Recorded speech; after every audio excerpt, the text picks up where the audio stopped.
Now that we've went over the top bar and basically what it offers to you as a user for getting around and using BoxCutter to the fullest, let's talk about customizing it.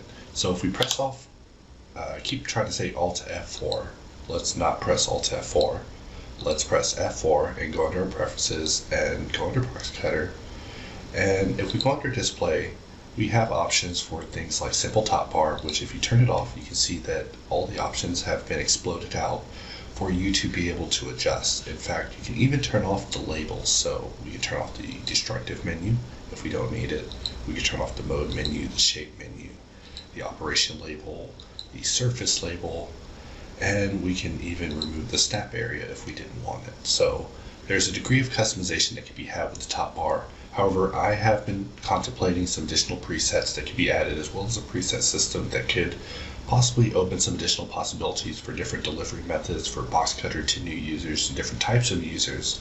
But if you are the type of person to want to tweak your system to perfection, just know that there are options inside of preferences allowing you to basically customize your top bar. And you can even do things like add additional padding in between. You can do padding between the first area and the second area to simplify it. Sometimes you may not need the entire surface label. You may not even need to know what modifier you currently have on. In fact, I kind of like seeing all the modifiers expanded out like that. However, if I turn off simple top bar, we do lose that. So maybe individualized toggles for that could be a thing. I was also contemplating having the quick options that are attached also on a toggle. So there's always more work to be done with getting things exactly right. So I'll just right click this, reset the default value, reset the default value.